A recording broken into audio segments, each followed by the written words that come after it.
अस्सलाम वालेकुम। आप देख रहे हैं पीए न्यूज एचडी और मैं हूं आपके होस्ट सादिया बतूल। शामिल करते हैं आज की अहम खबरें।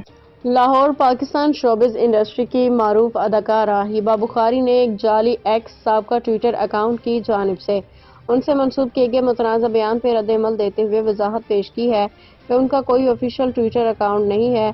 गुज़िश्ता दिनों सोशल मीडिया पे एक अकाउंट ने साबिक वज़ीर-ए-आज़म इमरान खान से मुतालिक एक बयान हिबा बुखारी के नाम से शेयर किया था, जिसमें सार्फिन की जानिब से मुख्तलिफ रद्द-ए-अमल सामने आया है। हिबा बुखारी ने अपने इंस्टाग्राम अकाउंट पर स्टोरी के जरिए अपने मदाहों को आगाह किया कि वो एक्स ट्विटर पे मौजूद नहीं है, उनके नाम से जाली चलने वाला अकाउंट है।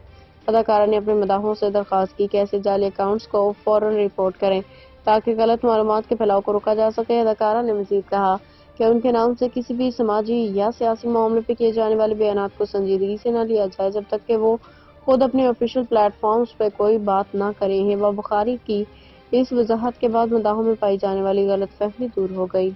न्यूज स्टूडियो से अब तक के लिए इतना ही। मजीद खबरों और अपडेट्स के लिए देखते रहिए पीए न्यूज एचडी।